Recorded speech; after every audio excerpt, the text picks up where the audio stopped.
একটি promotional অ্যাক্টিভিটির announcement দিয়ে আজকের আলোচনাটি শুরু করতে চাচ্ছি। মহান বিজয় দিবস 2024 উপলক্ষে ট্রেডিং বাংলাদেশ এর নিয়মিত অনলাইন কর্মশালা 50% ডিসকাউন্টে আয়োজন করতে যাচ্ছে। অফারটি এই প্রমোশন চলাকালীন সময়ের জন্য প্রযোজ্য হবে, অর্থাৎ যারা শুধুমাত্র 16 ডিসেম্বর 2024 এর মধ্যে রেজিস্ট্রেশন সম্পন্ন করবেন তারা এই সুযোগটি উপভোগ করতে পারবেন। আরও একটু জানিয়ে রাখি, 1 জানুয়ারি 2025 থেকে ট্রেডিং বাংলাদেশের অনলাইন কর্মশালার ফি বৃদ্ধি পেতে যাচ্ছে। বর্তমান বিদ্যমান ফির সাথে ডিসকাউন্টেড প্রাইসে কর্মশালায় অংশগ্রহণের এটি এবছরের জন্য শেষ সুযোগ হতে যাচ্ছে। পরবর্তীতে সেশনে অংশগ্রহণে আগ্রহী হলেও হ্রাসকৃত প্রাইস পেতে প্রমোশন চলাকালীন সময় রেজিস্ট্রেশন সম্পন্ন করে রাখতে পারেন। বলাই বাহুল্য, আসন সংখ্যা সীমিত এবং আগে আসলে আগে পাবেন ভিত্তিতে গণ্য করা হবে। এই সংক্রান্ত বিস্তারিত জানতে স্ক্রিনে প্রদত্ত হোয়াটসঅ্যাপ নম্বরে যোগাযোগ করতে পারেন। আসসালামু আলাইকুম, আমি মোহাম্মদ শামিউর রহমান, ট্রেডিং বাংলাদেশ থেকে। আশা করি সবাই ভালো আছেন। প্রথমেই বলতে চাই, ট্রেডিং বাংলাদেশ ছোট পরিসরে দুইটি কার্যক্রমের সাথে যুক্ত আছে। একটি অনলাইন ওয়ার্কশপ সার্ভিস, অন্যটি স্টক সাজেশন। দুটোই নামমাত্র মূল্যে পেইড সার্ভিস। 2 ঘন্টার মাত্র 2টি সেশনের মাধ্যমে এই ওয়ার্কশপটি ডিজাইন করা হয়েছে। স্টক প্রাইসের বেসিক ক্যারেক্টারিস্টিক্স এবং কিছু ইফেক্টিভ স্ট্র্যাটেজির কম্বিনেশন করে এই ওয়ার্কশপগুলো ডিজাইন করা। নতুন কিংবা পুরাতন যে কোনো ধরনের বিনিয়োগকারী এই ওয়ার্কশপে অ্যাটেন্ড করতে পারবেন। যারা প্র্যাকটিক্যালি ট্রেডিংটা হাতে কলমে শিখে রেগুলার ইনকাম জেনারেট করতে চান তারা চাইলে ট্রেডিং বাংলাদেশের এই ওয়ার্কশপ কার্যক্রমে যুক্ত হতে পারেন। এর বাইরে যারা চাকরি, ব্যবসা কিংবা অন্য যে কোনো ধরনের কাজের জন্য রেগুলার এই মার্কেটটা ফলো করতে পারেন না, কিন্তু স্টক মার্কেটের সাথে কানেক্ট থাকতে চান, তারা চাইলে ট্রেডিং বাংলাদেশের স্টক সাজেশন সার্ভিসটা অ্যাভেল করতে পারেন। এর বাইরে এই চ্যানেলে ট্রেডিং বেসিক্স নামে একটি প্লেলিস্ট রয়েছে। এটি মূলত ট্রেডিং শেখার প্লেলিস্ট। ক্যান্ডেলস্টিক এবং এর বিভিন্ন প্যাটার্ন, বিভিন্ন effective strategy, for example moving average trading strategy, upswing এর বিভিন্ন ফেজ এবং এই ফেজে ট্রেড প্ল্যান করার কোনো স্কোপ আছে কিনা, কিংবা বাউন্স ব্যাক ক্যান্ডেলগুলো কেমন হতে পারে, এসব সহ ট্রেডিং সংক্রান্ত বিভিন্ন বিষয়ের উপর ভিডিও দেয়া আছে। যে যেখানে আছেন সেখান থেকেই ট্রেডিং বেসিক্স প্লেলিস্টটি ফলো করে ট্রেডিং সম্পর্কে আইডিয়া নিতে পারেন। আলোচনার শুরুতে যদি ইন্ডেক্সটা নিয়ে বলতে চাই, ক্যান্ডেল ওয়াইজ আজকের রিফ্লেকশন কিন্তু খুব একটা ভালো না। ইন্ডিভিজুয়াল ক্যান্ডেলের কথা বললে ক্যান্ডেলের উপরে উইক মানে কিন্তু বায়ারের চেয়ে সেলারের অ্যাক্টিভিটি। যদিও এই ধরনের ক্যান্ডেল আমরা এখানে পেয়েছিলাম, তারপরের দিন যদিও ভালো রিফ্লেকশন ছিল, কিন্তু আজকেও আমরা ওই ধরনের একটা ক্যান্ডেলই পেয়েছি। এটা আবার মুভিং এভারেজ 20-র কাছ থেকে এসছে। স্টক প্রাইস যখন মুভিং এভারেজের নিচে চলে আসে, তো মুভিং এভারেজটা একটা রেজিস্ট্যান্স হিসেবে কাজ করে। এইখানেও এই ধরনের সিনারিও অ্যাপ্লিকেবল হতে পারে। ভলিউমটাও কিন্তু আসলে কমে গেছে। ভলিউম যদি ডিক্লাইনিং হতে থাকে তাহলে কিন্তু একটা রেজিস্ট্যান্স পেয়ে কারেকশনের ফ্লোতে চলে আসতে পারে। আমরা যারা ট্রেডিংটা প্র্যাকটিস করি, ট্রেডিংটা শিখতে চাই, ট্রেডিং সম্পর্কে প্রতিদিনই জানতে চাই, তারা কিন্তু কখনো এই প্রাইসের ভিত্তিতে মার্কেটটাকে দেখি না।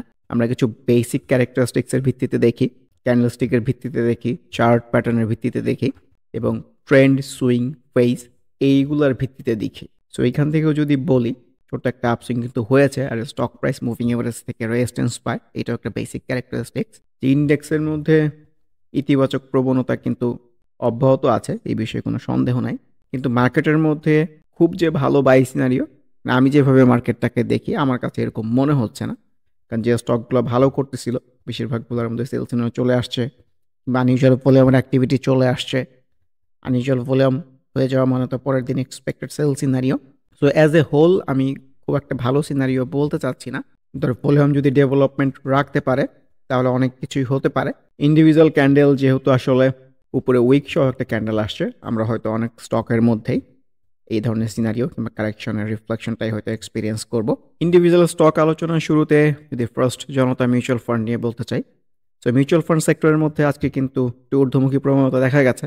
বেশিরভাগ স্টকই কিন্তু আজকে ভালো করেছে, কিন্তু এই ভালোকে খুব একটা ভালো কেন বলতে চাচ্ছি না, কারণ এই যে ভলিউমের অ্যাক্টিভিটি লাস্ট কয়েকদিন ধরেই অনেক বলেছি, আনইউজুয়াল ভলিউম পেয়ে গেলে কিন্তু সুইংটা আসলে বেশি দূরে যেতে পারে না।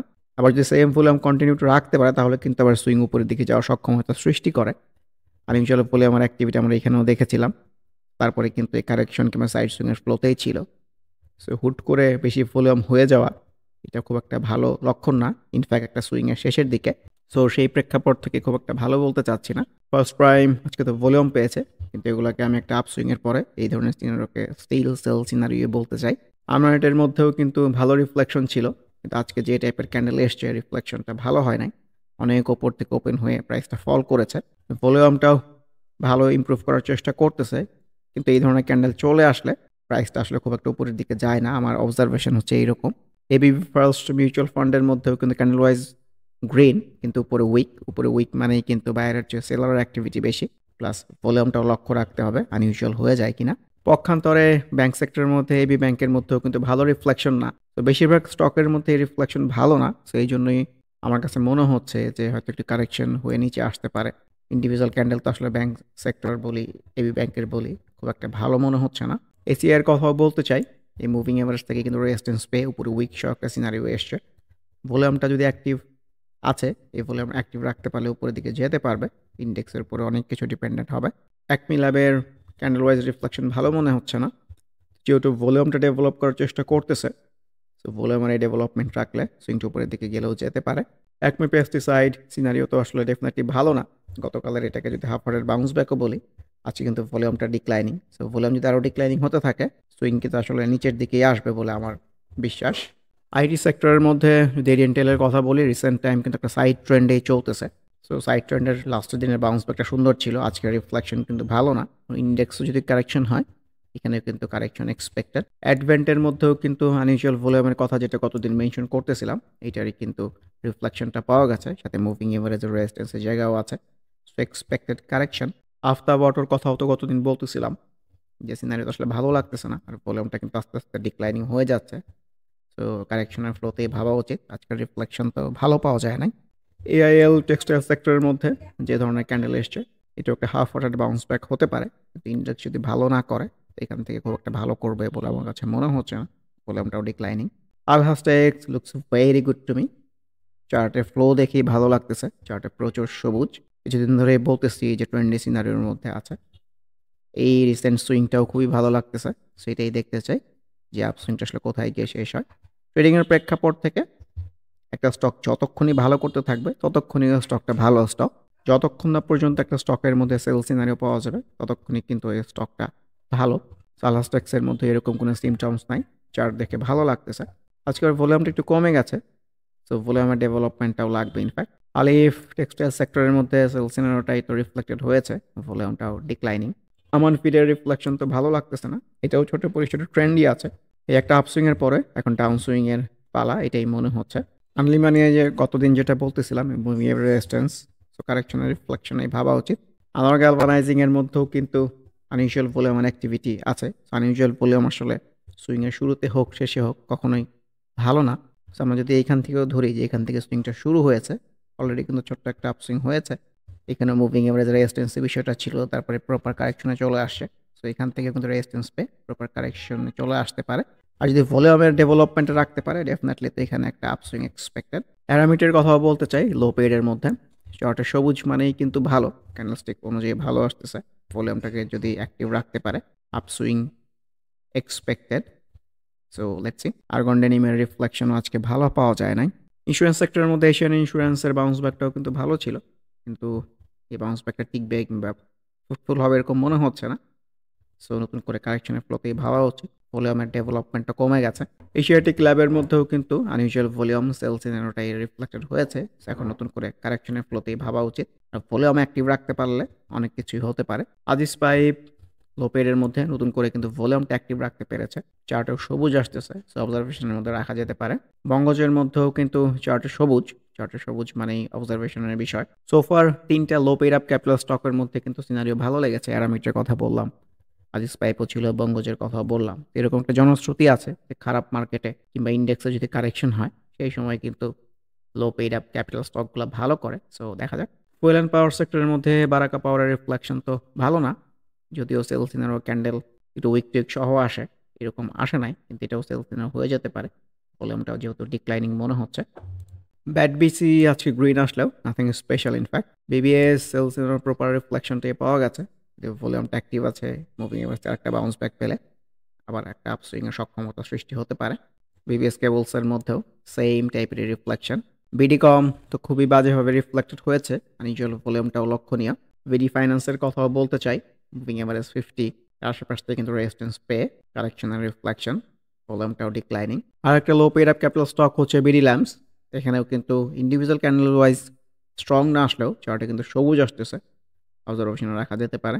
বেরিথাই 4 আজকের রিফ্লেকশন কিন্তু ভালো না, থেকে আমি একটা সেল সিনারিও বলতে চাই। মানে যদি আমরা এখান থেকে ধরি, এখান থেকে একটা সুইং কিন্তু হয়েছে, ভলিউমটা আজকে ডেভেলপ করতে পারে না, expected correction. BD welding volume কিন্তু নতুন করে পেয়েছে, তো সামনে কিন্তু মুভিং এভারেজ 50 রেজিস্ট্যান্সের জায়গা হতে পারে। বিচ হ্যাচারিস এই বাউন্স ব্যাকের যে খুব ভালো রিফ্লেকশন দেখিয়েছে এরকমও না, আবার যে খুব খারাপ রিফ্লেকশন দেখিয়েছে এমনও না। তো ভলিউমটা যদি ডেভেলপ রাখতে পারে এবং ইমপ্রুভ করতে পারে, আমার কাছে মনে হয় উপরের দিকে যেতে পারবে। এখনও কিন্তু ট্রেন্ডি সিনারিওর মধ্যেই আছে, জাস্ট একটা ডাউন সুইং হয়ে টিকে আছে এখনও। বেঙ্গল উইন্ডসরের মধ্যেও কিন্তু আনইউজুয়াল ভলিউমটা লক্ষণীয়, এক্সপেক্টেড কারেকশন। বেস্ট হোল্ডিংয়ের কথা বলতে চাই, গতকালের যে কয়েকটা ভালো বাউন্স ব্যাক চোখে লেগেছিল তার মধ্যে কিন্তু বেস্ট হোল্ডিং একটা। আজকের রিফ্লেকশন ভালো না, এটা আমি অনেকবার বলেছি, আবারও বলি যে বাউন্স ব্যাকের পরের দিনের ক্যান্ডেল ওয়াইজের রিফ্লেকশন ভালো না হলে মোস্ট অফ দ্য টাইম কিন্তু সুইংটা উপরের দিকে যায় না। সো এখান থেকে আমার কাছে এক্সপেক্টেড কারেকশনই মনে হচ্ছে, মানে ভলিউমটাও ডেভেলপ করতে পারে না। ইন্স্যুরেন্স সেক্টরের মধ্যে বিএনআইসিএল ভলিউমটা কিন্তু গ্র্যাজুয়ালি ইমপ্রুভ করতে পারতেছে, এটা একটা পজিটিভ সাইন, কিন্তু ক্যান্ডেল ওয়াইজের রিফ্লেকশন কিন্তু ভালো না। বসুন্ধরা পেপারের কথাও বলতে চাই, ভলিউমটা নতুন করে পেয়েছে, এটা খুবই পজিটিভ সাইন, কিন্তু ক্যান্ডেল ওয়াইজ কিন্তু এই মুভিং এভারেজ 50 এই রেজিস্ট্যান্সের আশেপাশে ঘুরপাক খাচ্ছে। কালকেও যদি একটা ভালো ক্যান্ডেল পাওয়া যায় সেই ক্ষেত্রে এটা কিন্তু একটা রিটেস্ট সিনারিও হবে, নতুন করে ট্রেড প্ল্যান করার জায়গা হবে। কিন্তু যেহেতু ডাউন ট্রেন্ডে স্টক মুভিং এভারেজকে রেজিস্ট্যান্স পায়, আমাদেরকে কারেকশনের ফ্লোতে ভাবলেই হয়তো ভালো। বিপিপিএলও তো খুবই বাজেভাবে রিফ্লেক্টেড হয়েছে এই মুভিং এভারেজ 50 রেজিস্ট্যান্সটাই বলতে চাই। বিএসসি এটাকে যদি একটা ছোট পরিসরে হাফ রেট বাউন্স ব্যাক বলে, আজকে রিফ্লেকশন ভালো না, নতুন করে কারেকশনের ফ্লোতেই ভাবতে হবে। বাংলাদেশ সাবমেরিন কেবলসকে অবজারভেশনের মধ্যে রাখতে পারেন, কারেকশন না হয়ে মুভিং এভারেজ ঘেসে ঘেসে এরকম সবুজ ক্যান্ডেল দিতে থাকে, তাহলে কিন্তু এক্সপেক্টেড যে একটা আপসুইং দিকে যেতে পারে। সো আপকামিং ডেজ ভাইটাল হবে। বেক্স ফার্মা হাফ ওয়াটার সিনারিও বলতে চাই, যেহেতু ভলিউমটা ডিক্লাইনিং, তো কারেকশনের ফ্লোতেই মনে হয় ভাবা উচিত। আজকে তো মিউচুয়াল ফান্ড সেক্টরকে ভালো করতে দেখা গেছে, ভালো বললে ভুল হবে, একটু অ্যাক্টিভিটি দেখা গেছে আর কি, প্রাইসটা বেড়েছে, কিন্তু এই ভালোকে আমি আসলে ভালো বলতে চাচ্ছি না। ফর এক্সাম্পল ক্যাপিটেক ক্যান্ডেলের উপরে উইক চলে আসছে, তার হচ্ছে ইম্পর্টেন্ট পয়েন্ট আনইউজুয়াল ভলিউমের অ্যাক্টিভিটি। এখানে যে এর আগেও আমরা এখানে আনইউজুয়াল ভলিউম পেয়েছিলাম, প্রাইস কিন্তু সাস্টেন করা নাই, ডাউনসুইংয়ে চলে আসছে। এখানে আনইউজুয়াল ভলিউম ছিল, প্রাইস কিন্তু কারেকশনে চলে আসছে। তো এখানেও এইরকম বিষয়টা রিপিট হতে পারে। সবসময় যেটা বলি, স্টক প্রাইস তো আসলে একই বিষয় বারে বারে রিপিট হয়, সো অবজারভেশন রাখতে পারেন।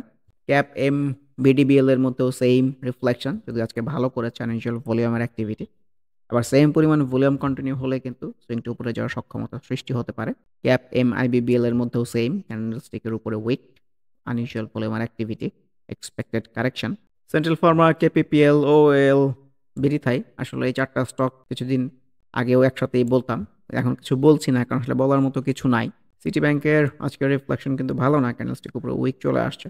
সো তারপরেও চার্টে সবুজ আছে, মুভিং এভারেজের উপরে উঠে গেছে, সো দেখা যাক। সিএনএটেক্স কারেকশনের রিফ্লেকশন, কনফিডেন্স ইভেন্ট কিন্তু আজকে একটু গ্রিন ক্যান্ডেল পাওয়া গেছে, সো রিটেস্ট পেলে ভালো হয় নতুন করে ট্রেড প্ল্যান করার জন্য।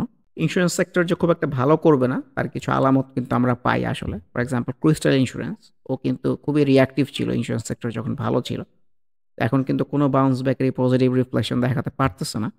এই বাউন্স ব্যাকটা ফ্রুটফুল হয় না, এটাও ফ্রুটফুল হয় না, এটাও ফ্রুটফুল হবে বলে মনে হচ্ছে না, নিচের দিকে চলে আসছে।